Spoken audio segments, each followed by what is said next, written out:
Hello दोस्तों, स्वागत है आप सभी लोगों का लेट्स पढ़ो में। मैं परवीन सिंह राव आप सभी लोगों के साथ में इस वीडियो में इन्वेस्टिगेटर एग्जाम के लिए जो आपके स्टैटिक्स के अंतर्गत को रिलेशन टॉपिक के अंतर्गत स्पीयरमैन की जो कोटि अंतर रीति है उसके ऊपर बात करने वाला हूं। ठीक है दोस्तों, उससे रिलेटेड क्वेश्चंस और उसकी पूरी थ्योरी के बारे में हम पूरी डिटेल में बात करेंगे। उससे पहले मैं दोस्तों आप लोगों के लिए एक मोटिवेशनल कोट लेकर के आया हूं और वो है दोस्तों, लक्ष्य न ओझल होने पाए कदम मिलाकर चल, सफलता तुम्हारे कदम चूमेगी आज नहीं तो कल। क्या बोला दोस्तों? लक्ष्य न ओझल होने पाए। तुम्हारा जो इन्वेस्टिगेटर का एग्जाम होने वाला है ना, उसको मत भूलिए। लक्ष्य है आपका कि इन्वेस्टिगेटर बनना है आपको, और कदम मिलाकर चलो। कदम मिलाकर चलो मतलब बढ़ते चलो, पढ़ते रहो, सफलता तुम्हारे कदम चूमेगी, तुम्हें सिलेक्शन मिलेगा आज नहीं तो कल। और वो तो ऑब्वियस सी बात है कि भाई जब भी एग्जाम होगा तब सिलेक्शन तो पक्का मिलेगा अगर आप लगातार पढ़ते रहे तो। ठीक है दोस्तों, चलिए तो अब स्टार्ट करते हैं आज स्पेयरमैन की कोटि अंतर रीति। तो आप टॉपिक डाल दीजिएगा सबसे पहले, स्पेयरमैन की कोटि अंतर रीति। अब ये जो स्पेयरमैन की कोटि अंतर रीति है इसके बारे में बात करते हैं कि एक स्पेयरमैन की कोटि अंतर रीति कहती क्या है और ये कब उपयोग में ली जाती है। तो सबसे पहले तो ये बात आपको याद रखनी है कि इस रीति के माध्यम से आप लोग जानते हैं कि भाई उनका हम जो है दोस्तों सहसंबंध निकालेंगे जिनका संख्याओं में निरूपण पॉसिबल नहीं होता है। जैसे कि किसी व्यक्ति की बुद्धिमत्ता, किसी व्यक्ति की सुंदरता, उसकी कुशलता, उसकी क्या क्या योग्यताएं हैं, इन चीजों को क्या आप नंबर में माप सकते हो? कि भाई कह सकते हो क्या कि कोई व्यक्ति 10% सुंदरता वाला है, कोई व्यक्ति 50% सुंदरता वाला है, कोई 20% बुद्धिमान है, कोई 100% बुद्धिमान है? ऐसा नहीं कह सकते ना हम। जैसे कि आप किसी भी एक सब्जेक्ट के एक्सपर्ट कभी नहीं कहे जा सकते। आप एक्सपर्ट की ओर बढ़ सकते हो लेकिन एक्सपर्ट नहीं कहे जा सकते। क्यों? क्योंकि दुनिया में बहुत सारी हर सब्जेक्ट की एक एक जो लिमिट है, मतलब पढ़ना ही पड़ता आपको। जैसे हिस्ट्री ले लीजिए, ज्योग्राफी ले लीजिए, आप उसमें जितना पढ़ते जाएंगे उतना कम है।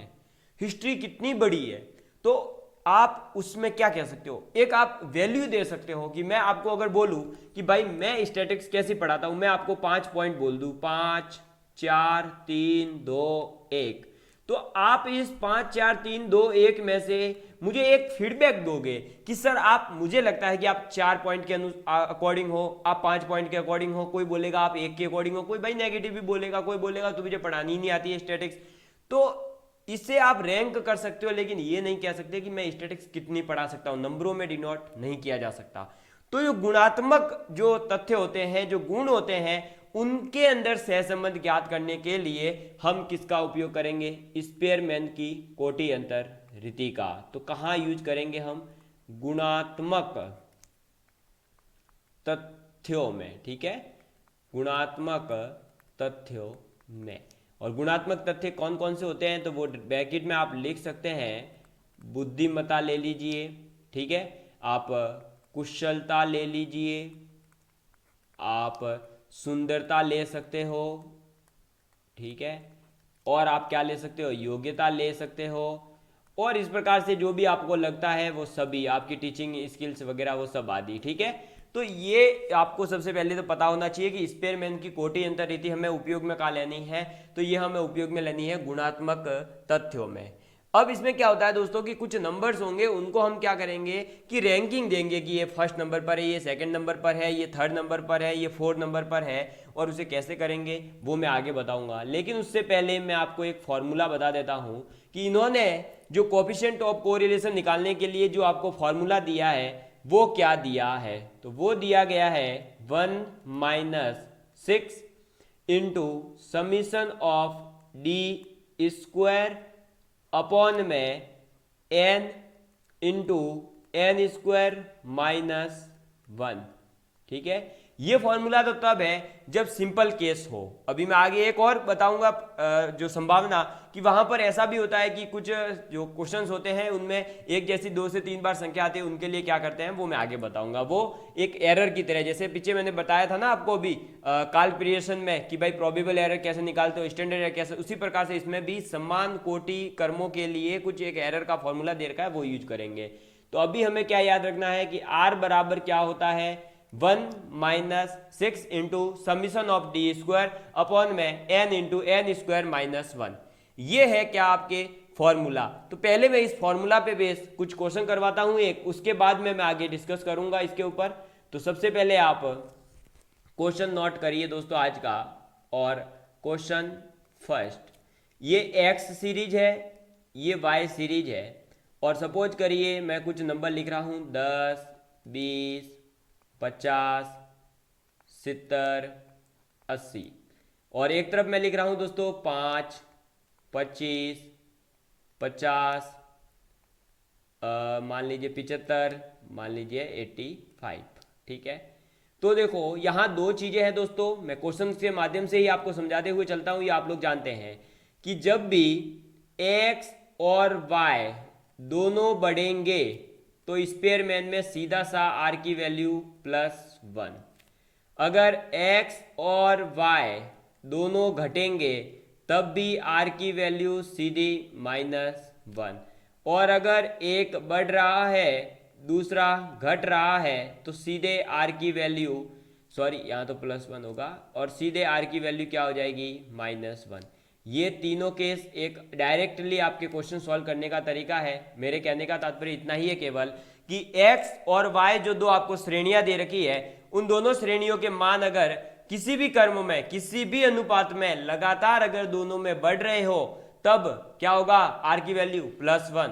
अगर दोनों में घट रहे हैं तो भी +1, लेकिन एक में बढ़ रहे हैं एक में घट रहे हैं तो -1। आप यहां देखिए 10 से 20 हुआ, 20 से 50, 50 से 70, 70 से 80 बढ़ रहा है नीचे आने पर। यहाँ पर 5 से 50, 25, 50, 75, 85 बढ़ रहा है। तो यहाँ r की वैल्यू तो 1 ही आएगी। लेकिन मैं अब आपको वो क्वेश्चन सॉल्व करवाना सिखाऊंगा कि आपको जो है d वगैरह कैसे निकाले जाते हैं। ठीक है, तो देखिए आप भी ऐसे कॉलम बना लीजिए अपनी कॉपी में।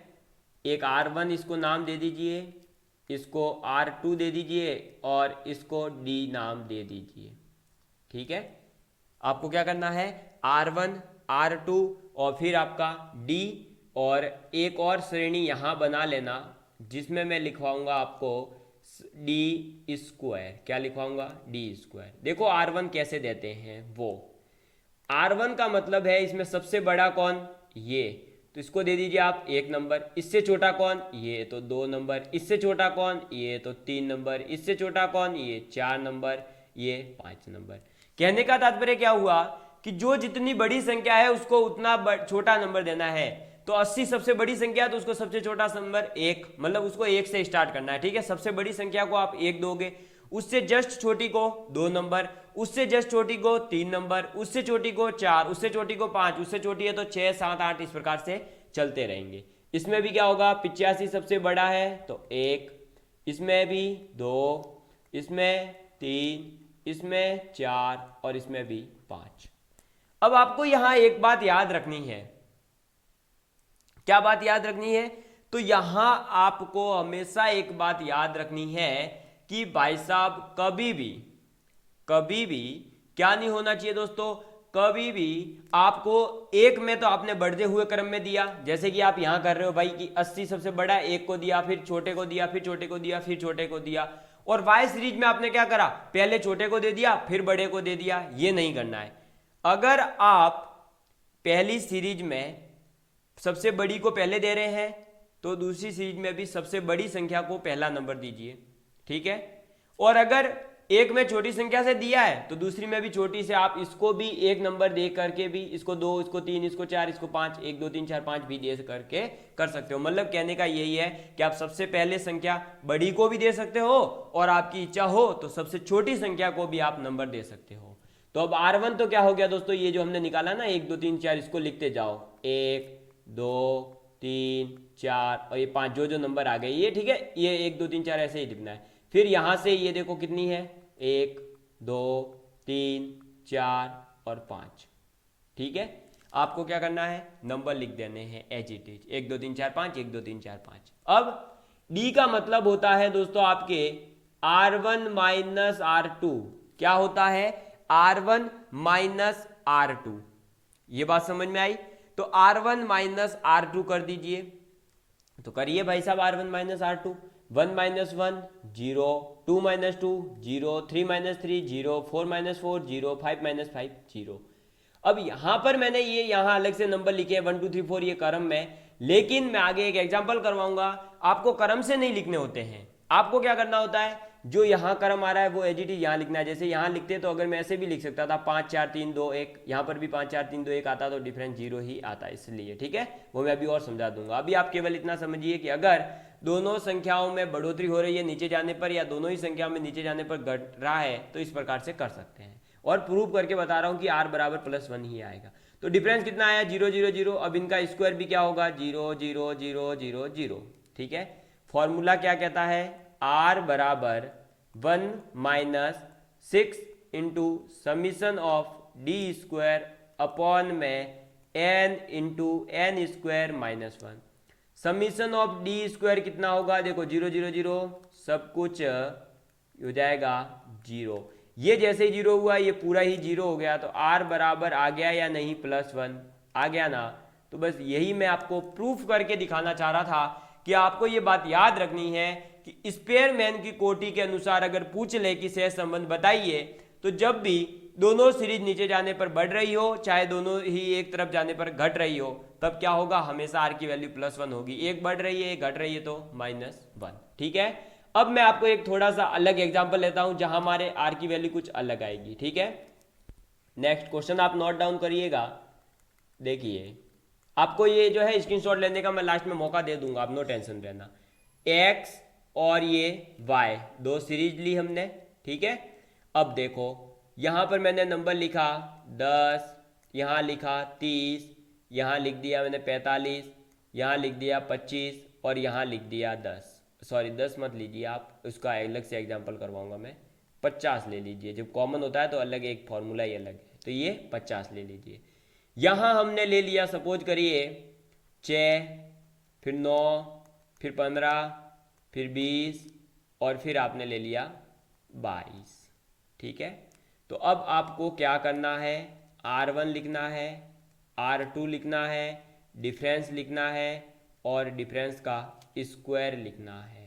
ठीक है, इस प्रकार से आपको टेबल बनानी आनी चाहिए जल्दी से जल्दी, ताकि आप जल्दी से जल्दी इस टाइप के क्वेश्चन अगर आए तो कर सको।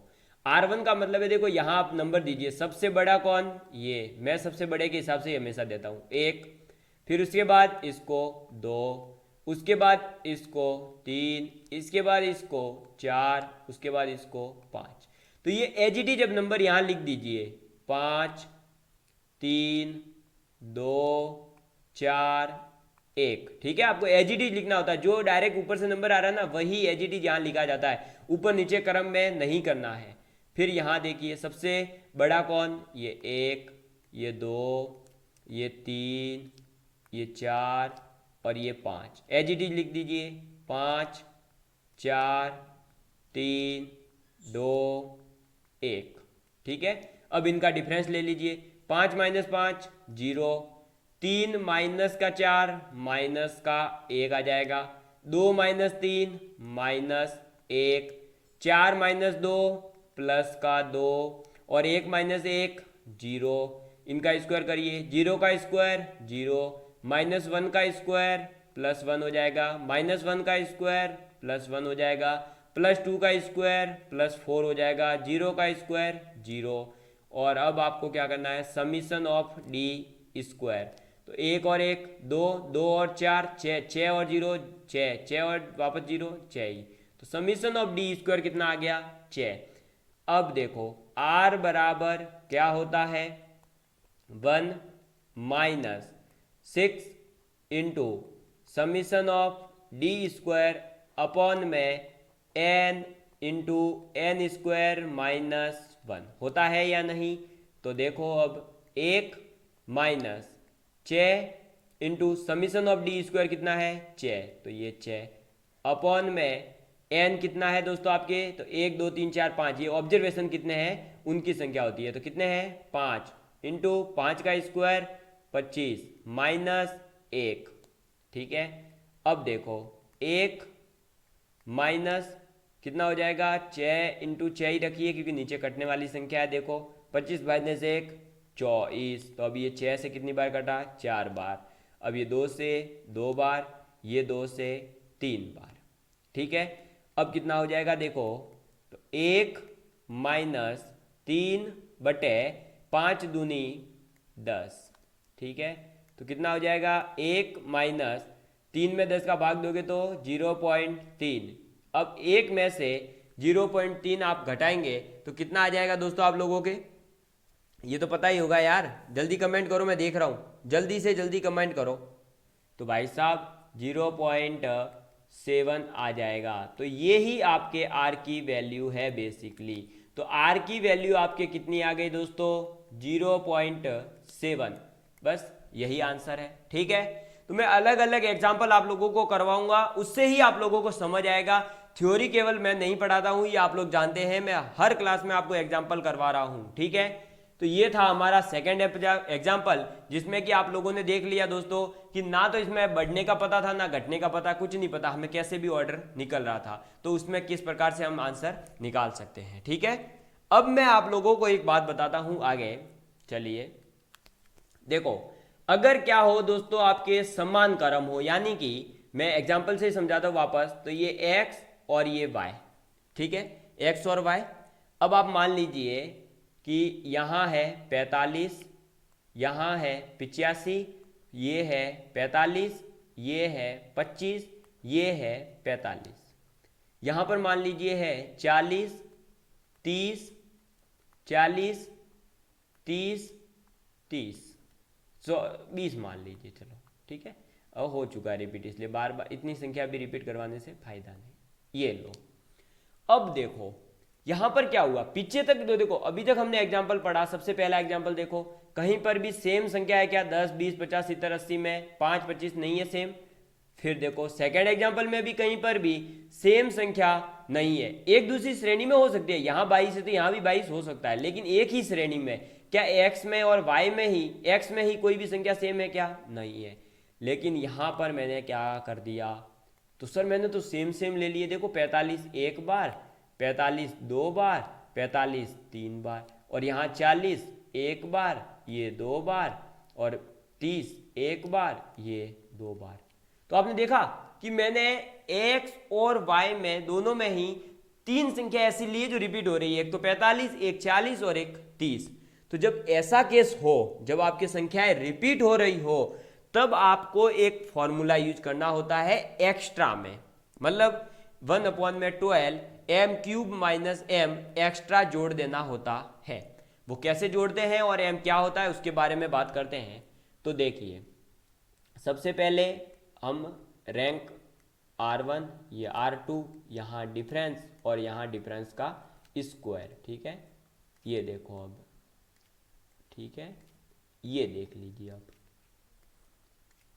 ये हो गया। अब देखो भाई सबसे बड़ा कौन इसमें, तो सबसे बड़ा तो सर हमें 45 दिख रहा है भाई। तो 45 है तो 45 की तो रैंकिंग कर दो 1। 45 के बाद सर 45, 45, 45। तो देखो अब इनकी रैंकिंग कौन सी आती? 45 की भाई दूसरी, तीसरी और चौथी, ये 3 संख्या ही तो आती 45 के लिए। क्यों? ये तो 1 नंबर पे आ चुका था। अब इसको मैं क्या करता, 2 नंबर देता, इसको 3 नंबर देता, इसको 4 नंबर देता। तो 2, 3, 4 ही अगली 3 संख्या इसके लिए पॉसिबल थी। तो जो 2, 3 और 4 है ना, इन तीनों को जोड़ो तो कितना आएगा? 2 और 3 5, 5 और 4 9। ठीक है, और इस 9 में 3 का भाग दे दीजिए, कितना आया? 3। तो अब बेसिकली क्या करना है मैं ये समझाता हूं। जब आपको संख्याएं सेम सेम दिखे तो आप उनका जो ऑर्डिनरी नंबर आता, जनरली जो आप नंबर देते 1, 2, 3, 4, 5 गिनती के अनुसार, वो नंबर दे दीजिए, और फिर जो कॉमन संख्याएं हैं उनके नंबरों को ऐड कर दीजिए, और वो जितनी है ना उतनी ही संख्या का उसमें भाग दे दीजिए। मतलब आपको औसत निकालना होता है अल्टीमेटली। तो 2, 3 और 4 नंबर पे ये आते हैं। 2, 3 और 4 को जोड़ा कितने हुए? 9। और ये कितनी संख्या है? 1, 2, 3, तो 3 का भाग दिया, कितना आया? 3। तो अब इनको जो 45, 45, 45 है ना, इन सबको नंबर क्या मिलेगा? 3, 3, 3। सबको 3, 3 नंबर दे दो। कितना नंबर दोगे? सभी को 3, 3 नंबर दे दो। तो ये भी कितना हो जाएगा? 3। इस 45 को 3 मिला ही था और इसको भी मिल जाएगा 3। ठीक है, तो अब आप क्या करोगे, तो यहाँ पर भी 3 आ जाएगा, यहाँ भी 3 आ जाएगा और यहाँ भी 3 आ जाएगा, और उसके बाद 25 को कौन सा दे दोगे, चौथा नंबर। ठीक है, अब देखो इसी प्रकार से 40 एक नंबर पे आता और ये 40 दो नंबर पे आता, तो 1 प्लस 2 बटे 2 तो कितना हो जाएगा 1.5। तो इसको आप कौन सा नंबर दोगे 1.5। फिर 30 को आप कौन सा देते हैं, दूसरा, लेकिन उसमें भी 2 है तो हम पहले इन 40 को ही दे देते हैं। तो 40 40 दोनों को हमने 1.5 दे दिया। अब 30 आता कौन से नंबर पे, तो आपके तीसरे नंबर पर आता। कौन से नंबर पर आता, तीसरे पर। और ये कौन से पे आता, चौथे पर। तो 3 और 4 कितने होते हैं, 7। 7 में 2 का भाग दीजिए, कितना आएगा 3.5। कितना आएगा 3.5। तो इसको आप नंबर क्या दोगे 3.5, इसको भी आप क्या दोगे 3.5। तो हम 1 2 3 4 तक पहुंच चुके थे। अब इसको कौन सा दे दोगे आप, 5वां नंबर। तो इसका हो जाएगा 5। बस यही करना था आपको और कुछ नहीं करना। अब आप इनका डिफरेंस ले लीजिए, 3 माइनस 1.5 कितना हो जाएगा, 1.5 ही आएगा यानी 1.5। 1 माइनस 3.5 यानी माइनस का 2.5। 3 माइनस 1.5 यानी कि प्लस का 1.5। 4 माइनस 3.5 यानी कि 0.5 और 3 माइनस 5 यानी कि माइनस का 2। और एक बात याद रखना, समीशन ऑफ डी हमेशा ही 0 होता है। समीशन ऑफ डी हमेशा क्या होता है, 0 होता है। आप चाहे करके देख लीजिए। देखो 1.5 और 1.5 3, ठीक है, 3 और 3.5 हो गया। तो आप माइनस का 2.5 और माइनस का 2 ऐड कर लीजिए, कितना हो रहा है, गड़बड़ हो रही है क्या है, देखो एक बार देख लो कुछ गड़बड़ नहीं होनी चाहिए, क्योंकि ये समीशन ऑफ डी तो हमेशा भाई 0 ही आएगा, ये फिक्स है। तो आप इसका नंबर देख लीजिए एक बार। आपने इसको 3.5 और इसको भी 3.5 दिया, इसको 1.5, इसको 1.5 दिया, तो ठीक है। फिर इसको हमने 1.5 है, ये 1 2 3 है, ठीक है। तो उसके बाद में इसको हमने नंबर दे दिया दोस्तों आप लोगों के, कौन सा, 5th। मुझे लग रहा है हमने इसको 5th, हाँ ये देखिए दोस्तों यहाँ गड़बड़ हो गई है हमारे शायद। एक सेकंड, मैं इसको हटाता हूँ उसके बाद बात करता हूँ। इसको हम 5th नहीं देंगे, क्यों, क्योंकि देखो हमने इसको नंबर तो दे ही दिया था ना, तो 1 2 3 तक पहुंच चुके थे, हम इसको 4 नंबर ही देंगे। कौन सा नंबर देंगे, इसको 4 नंबर ही दिया जाएगा। तो ये -1 ही आएगा, ठीक है, हाँ ये -1 ही आएगा भाई। इसको आपको एक नंबर ही देना है, मतलब जो आपके नंबर आ रहा है ना वही नंबर इसको दे देना है, ठीक है। तो समीशन ऑफ डी हमेशा 0 ही होगा, ये 4 नंबर पे आ जाएगा, क्योंकि हमने देखो इसको 1 2 3 4 दे चुके थे, तो हमारा जो ये 5वें नंबर पे आ रहा था, लेकिन अब जो हमारे 3.5 है तो हम इसको 4 नंबर देंगे, ठीक है। कौन सा नंबर देंगे, 4 नंबर ही देंगे, जो इसका आ रहा था वही दे देंगे, ठीक है। 5वां नंबर नहीं देंगे क्योंकि 3.5 है, तो अब इसको आगे वाला नंबर देंगे, 4 नंबर हमने दे दिया। अब इनका स्क्वायर करो, 1.5 का स्क्वायर 2.25 और 25 का स्क्वायर प्लस का 6.25, 1.5 का स्क्वायर 2.25, 0.5 का स्क्वायर 0.25 और 1 का स्क्वायर तो ये 1 हो गया। अब ये हमारा समीशन ऑफ डी स्क्वायर कितना हो जाएगा, तो देखो आप 2.25 और 2.25 तो कितना हो जाएगा 4.50, कितना हो जाएगा 4.50, और तो देखो इसको जोड़ दिया, इसको जोड़ दिया, 4.50 हो गया। 4.50 और ये हो जाएगा 6.50, क्योंकि ये 25 इसमें जुड़ेगा, तो 4.50 और 6.50 कितना हो जाएगा 11 और एक ये कितना हो जाएगा 12, तो ये हमारे पास आ गया 12, ठीक है। अब देखो यहाँ पे ट्विस्ट तो अब आया है कहानी में, क्योंकि जो अभी तक फॉर्मूला यूज कर रहे थे वो यूज होगा ही नहीं यहाँ, तो अब यहाँ तो अलग ही कहानी चलेगी, वो हम सीखते हैं कि इसकी अलग कहानी क्या है। तो देखो भाई r बराबर फॉर्मूला हो जाएगा 1 माइनस 6 तो आएगा, into summation of d square भी आएगा, प्लस 1 अपॉन में 12, क्या आ जाएगा 1/12 एम क्यूब माइनस एम। एक बार जितनी संख्या रिपीट हो रही है ना, देखो एक तो 45 रिपीट हो रहा था तो एक 40 रिपीट हो रहा था आपका तो ये दो, ठीक है। एक तो 45, एक 40 और एक आपका 30, ये तीन संख्याएं रिपीट हो रही है। तो 3 बार आपको 1/12 एम क्यूब माइनस एम, वापस से इसमें तीन बार आपको ये चीज़ें एक्स्ट्रा जोड़नी है, ठीक है। तो कहने का मतलब केवल इतना है कि जो संख्या जो संख्या रिपीट हो रही है वो कितनी संख्याएं हैं। तो 1 2 3 है तो 3 बार आपको ये एक्स्ट्रा जोड़ देना है, मतलब जितनी अधिक संख्याएं हैं उतनी ही हमें क्या जोड़ देने हैं 1/12 into m cube minus m, ये हमें जोड़ देना है एक्स्ट्रा में, और कुछ नहीं करना। बाकी बट्टे में तो यहाँ पर तो सॉरी, ये यहाँ तो भाई साहब आएगा ही नहीं, एक सेकेंड, ठीक है बस, हाँ यहाँ पूरे में नहीं आता है। अब वह बस फॉर्मूला वही n into n square minus, बात समझ में आई। तो फॉर्मूला क्या हो गया 1 minus 6 into summation of d square plus कितनी संख्या रिपीट हो रही थी 3, एक कौन थी 45, एक 40 और एक 30। तो इनके लिए हमने क्या यूज किया 1/12 m cube minus m, extra 3 बार जोड़ दिया। अब यहाँ m क्या है, तो m है आपका कितनी बार रिपीट हो रही है, तो 45 कितनी बार रिपीट हो रहा था, तो देखो m 45 तो हो गया 3, m 40 यानी 40 कितनी बार रिपीट हो रहा है 2 बार, और m 30 यानी 30 कितनी बार रिपीट हो रहा है 2 बार। तो आपको ये अलग अलग m की वैल्यू तीनों में अलग अलग पुट कर देनी है, ठीक है। मैं इस पेज को थोड़ा सा ऊपर कर देता हूँ, आपको कोई प्रॉब्लम नहीं होगी, ठीक है। अब देखो तो r बराबर, मैं यहाँ अलग ही पेन ले लेता हूँ ताकि दिखाई भी दे, रेड ले लेता हूँ। तो r बराबर क्या हो जाएगा 1 minus 6 into summation of d square कितना था 12, तो यहाँ लिख दिया हमने 12 प्लस 1/12 इंटू एम की वैल्यू आप इनमें से कोई भी एक ले लीजिए, यहाँ एक यहाँ, तो हमने ली 3 का क्यूब कितना होता है 27 माइनस 3 प्लस 1/12 एम क्यूब कितना है अब 2, तो 2 का cube 8 minus 2 plus 1/12 into 8 minus 2, समझ में आई बात। और यहाँ नीचे क्या हो जाएगा n कितना है, तो ऑब्जर्वेशन हमारे 5 थे, तो 5 इंटू 25 माइनस 1, बात समझ में आई।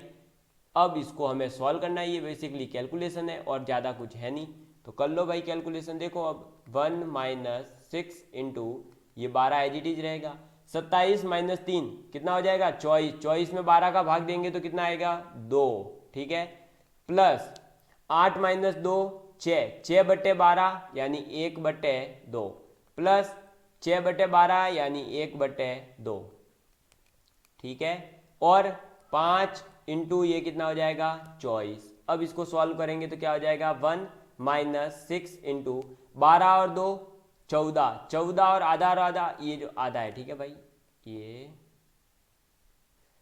ये हाफ था यहाँ पे, क्योंकि 8 माइनस 2 6/12 यानी 1/2, तो 1/2 और 1/2 कितना हो जाएगा, ये जुड़ करके 1, तो 1 और 2 3 और 12 15, कितना हो गया 15/5 इंटू 24। अब ये 6 से 4 बार, ये 5 से 3 बार, ठीक है, तो ये कितना हो जाएगा 1 माइनस 3/4, तो ये कितना हो जाएगा 4 माइनस 3 यानी 1/4। तो r की वैल्यू कितनी हो गई 0.25, यही हमारा आंसर है। बात समझ में आ चुकी होगी, किसी प्रकार की कोई प्रॉब्लम नहीं होगी। इस क्वेश्चन को बड़े ही आराम से समझाता हूं मैं वापस, आप टेंशन मत लो, ठीक है।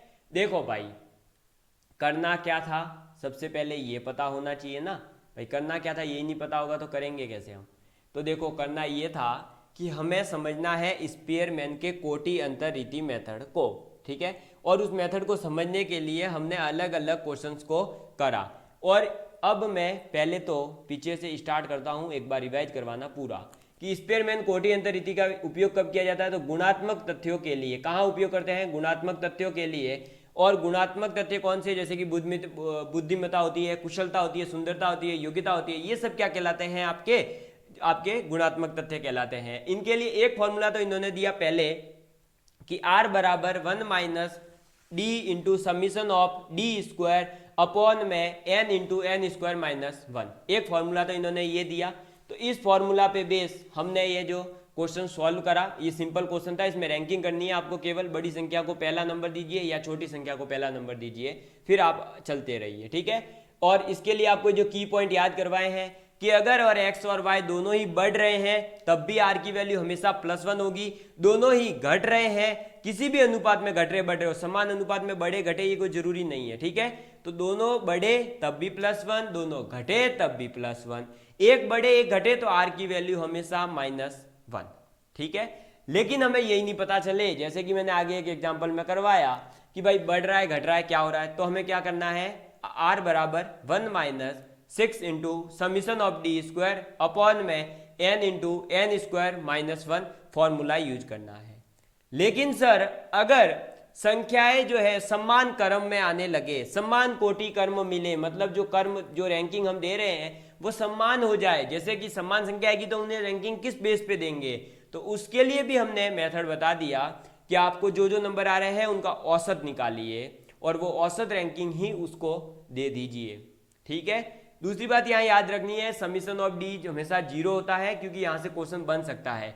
जो क्वेश्चन बनेंगे वो मैं अभी आगे बता रहा हूँ। फिर इसके लिए जब आपको 2 से 3 संख्या, मतलब एक भी संख्या अगर 2 से 1 से ज़्यादा बार आ गई, जैसे रिपीट हो रही हो, जैसे 45 रिपीट हुआ, 40 रिपीट हुआ, 30 रिपीट हुआ, तो इसके लिए आपको कुछ नहीं करना, समीशन ऑफ डी स्क्वायर के साथ में 1/12 m³ माइनस m एक्स्ट्रा जोड़ देना है। क्या करना है, एक्स्ट्रा जोड़ देना है और कुछ नहीं करना है। इसको एक्स्ट्रा जोड़ना है कितनी बार, जितनी संख्या रिपीट हो रही हो। 2 संख्या रिपीट हो रही है 2 बार जोड़िए, 3 संख्या रिपीट हो रही है 3 बार जोड़िए, जितनी संख्या रिपीट हो रही है उतनी बार आप उन संख्याओं को जोड़ेंगे। ये बात आप लोगों को याद रखनी है, ठीक है। अब m की वैल्यू कैसे निकाली जाएगी, तो भाई जितनी बार रिपीट हो रही है, 45 कितनी बार रिपीट हुआ, 3 बार, तो 3 हो गई m की वैल्यू। 40 2 बार तो 2, 30 2 बार तो 2। अगर और कोई संख्या होती रिपीट जितनी बार हो रही है वो m की वैल्यू होती है, ठीक है। तो अब देखो, सबसे पहले क्वेश्चन जो बनेगा वो यही कि स्पेयरमैन की विधि का यूज कहाँ किया जाता है, तो उसका यूज किया जाता है गुणात्मक तथ्यों में, एक चीज, ठीक है। दूसरी चीज, समीशन ऑफ डी हमेशा 0 होता है। तीसरी चीज, x और y अगर बढ़ रहा है दोनों ही, तो क्या होगा दोस्तों, आपके r की वैल्यू +1। चाहे x और y दोनों ही घट रहे हो तब भी r की वैल्यू +1। अगर x बढ़ रहा है y घट रहा है तो r की वैल्यू -1। ये बातें आप लोगों को इंपॉर्टेंट है, ये बातें केवल आप याद रख लीजिएगा। और एक बात ये याद रखिएगा कि अगर समान कोटि कर्म की जो समान संख्या आ जाती है तो उन्हें रैंकिंग किस बेस पर देंगे, तो उनकी औसत संख्या के बेस पर दी जाएगी। किस पर, औसत संख्या के आधार पर उनको रैंकिंग आप दोगे। ये बात भी आपको की पॉइंट में याद रखनी है। नेक्स्ट की पॉइंट, m क्या होता है, तो कितनी बार संख्या रिपीट हो रही है वह, तो आप एक्स्ट्रा क्या जोड़ेंगे, जो संशोधन करते हैं वो क्या जोड़ते हैं, 1/12 इंटू m³ माइनस m। ये आपको अगर 7 पॉइंट याद है, और मेन इंपॉर्टेंट r बराबर 1 - 6 into summation of d square upon में n इंटू एन स्क्वायर -1 है, तो आपको ये फॉर्मूला तो याद होना चाहिए ना स्पेयरमैन का। तो ये टोटल स्पेयरमैन के पास 8 बिंदु है जहां से क्वेश्चन आज तक पूछा गया है या पूछा जाएगा, ये बात फिक्स है। स्पेयरमैन, कार्ल पीरियडसन और संगामी विचलन जो विधि है, हम जो आगे बात करेंगे, उन तीनों में से जो यहाँ से जो क्वेश्चन बनेगा वो मैं पॉइंट वाइज बता भी रहा हूँ। हर टॉपिक में मैं बता रहा हूँ कि कहाँ से क्या क्वेश्चन पूछा जाएगा। जब एग्जाम पेपर देकर के आओगे ना तब पूछूंगा आपको कि बताओ आपने ये क्वेश्चन करा है या नहीं, ठीक है। तो आपको आज के लिए इतना ही हम पढ़ेंगे। आपको अगर वीडियो अच्छी लगी है तो लाइक, शेयर और सब्सक्राइब करने में यार कंजूसी मत करो, क्योंकि मेरा चैलेंज है यूट्यूब से कि मुझे यूट्यूब पर ही फ्री एजुकेशन देनी है। जैसे कि आज बिहार में सुपर 30 फेमस है और वो आज फ्री एजुकेशन के लिए फेमस है, तो हमें भी फ्री एजुकेशन देनी है। और इस चैनल पर केवल मैथ्स और स्टैटिक्स की क्लास ही हमेशा मिलेगी, और अदर सब्जेक्ट की मैं क्लासें भी नहीं लूंगा। आप जो है सभी मैंने वीडियोस डिलीट कर दिया, आप लोग जानते हैं, ठीक है। वो केवल इसलिए कि आपको जो है डिस्ट्रक्शन ना हो और ज़्यादा से ज़्यादा हम जो है आप लोगों के लिए वो कंटेंट दे सके जो यूट्यूब पे कोई नहीं दे रहा है। स्टैटिक्स आपको यूट्यूब पे कोई नहीं पढ़ा रहा है, क्यों, क्योंकि अरे यार पढ़ाने के लिए मेहनत चाहिए उसमें। अब क्या है, जो अदर सब्जेक्ट्स है उसमें तो भाई मुंह खोल के पढ़ाने, बाकी सब टीचर अच्छे हैं। ठीक है, थैंक यू दोस्तों, धन्यवाद।